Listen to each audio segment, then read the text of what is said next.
Hi, hello and welcome everybody. It is Pohx again. So earlier this week, I believe I released a video for you guys for my first impressions video of Guild Wars 2, which pretty much, was just a standard first impressions, and it was pretty good. Here I am now. I think the first impressions was about 5 hours into gameplay. I'm now about 50 hours in, and I'm still loving the game. And now I've jumped into the game's PvP system, and that's what this video is going to be about. It's going to be my opinions on the PvP system.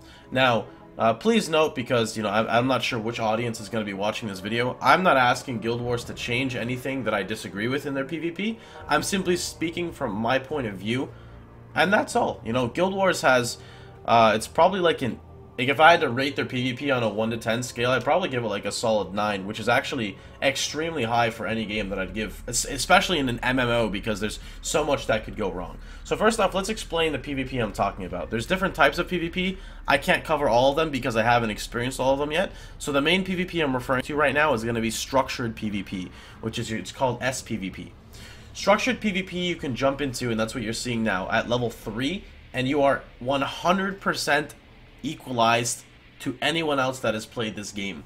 Meaning a level 3 character in this game that takes you 5 minutes to get is the exact same as a level 80 character who's been playing for 3 years. The only difference is obviously, one guy knows all the skills of every other class and cooldowns, rotations, builds, etc., which is, a pretty substantial advantage when it comes to how much customization you have in Guild Wars.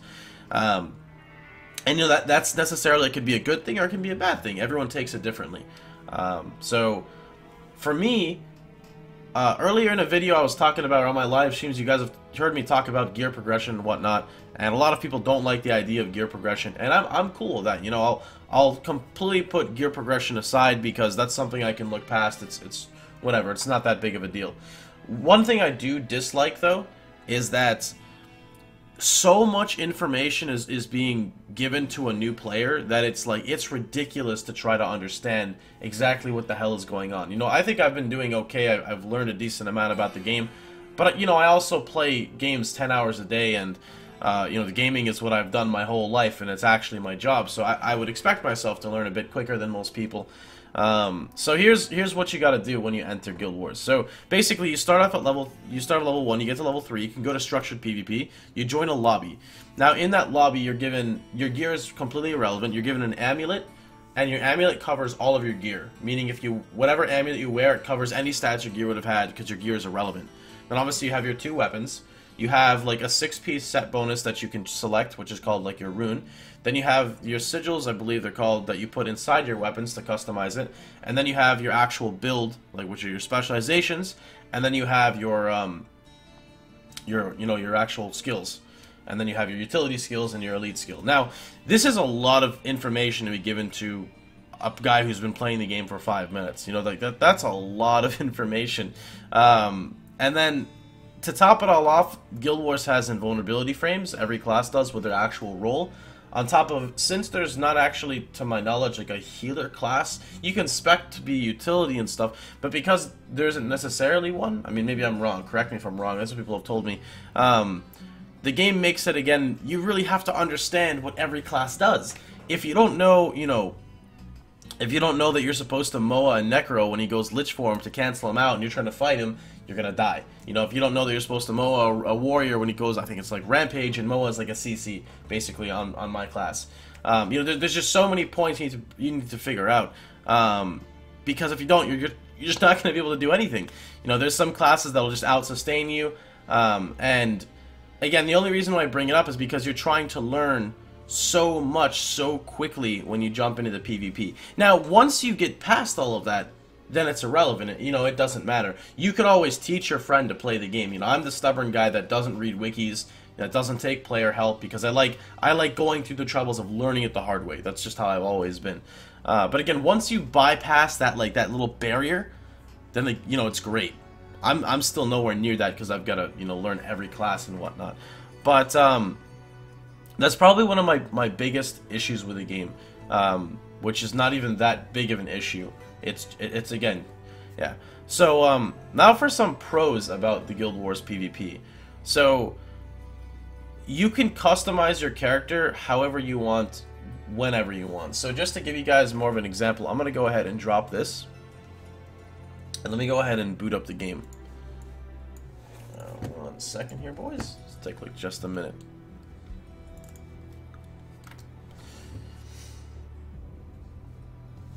Alright, so I'm going to show you guys what structured PvP looks like and where you can customize your character. And this is totally based on your play style. And before, you know, people are going to be like, well, there's only 1 or 2 builds that are going to work. That's absolutely not true at all.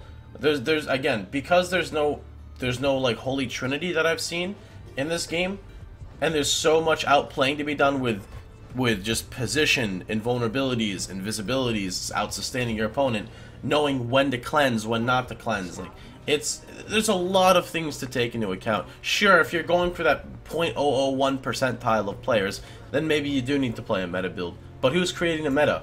Those people. So, alright, so let's go ahead and show you guys what it's about. So, when you start PvPing, alright, you've got your PvP build here, and you've got your specializations, and that's pretty much all you have, which is quite a lot. So you've got an amulet that you pick from, you know, however you want to customize yourself with whatever stats you want. And this, again, covers all of your gear, meaning what you're wearing right now when you're here doesn't do anything for you. So this covers everything of your gear. Your rune is basically like your, I'll call them like gems, which are not, they're called runes that you put into your gear. There's 6 slots for them, not disincluding your weapons. So you get a 6-piece set. So you choose which one you want. Then you have your main hand weapon with your offhand weapons or whatever, or a two-handed weapon. It's your choice. So you've got main hand and then weapon swap. Sorry, there you go. You've got your weapon swap, and you choose your sigils that go into that. Which every single thing in here is like extremely impactful. So for example, like inflicting bleed, right? If you're playing a condition build, which is what I have right now, I've played a few variety of them. A condition build basically stacks a type of damage over time on characters and kills them through damage over time. But you can cleanse a condition, which would be a damage over time.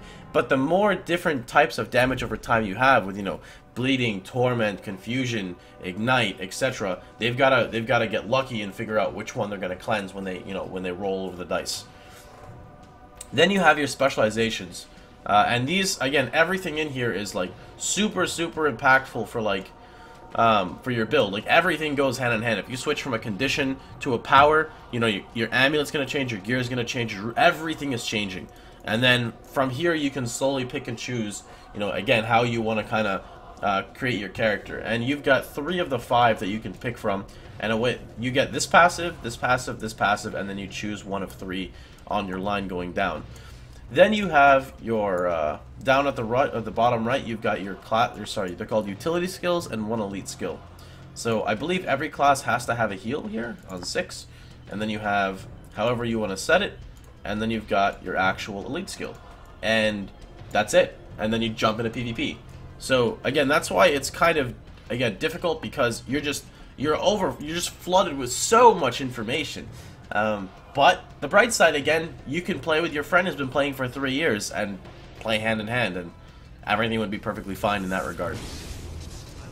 So that's pretty much going to be it. Also, for people who are curious to know, you can level through PvP. It's not the fastest method, but it's not bad at all. Like, I played yesterday for about 11 hours straight, and I earned about, I don't know, 11 levels. So it was like almost like an hour a level through these things called Tomes of Knowledge. You also get like weapon skins and gear for your level and stuff. So you do get rewarded in terms of items. Previously, people told me that you didn't get any of that stuff, and I was just like, why would I ever PvP? But you do actually get stuff. You can actually choose your reward track, which is really cool.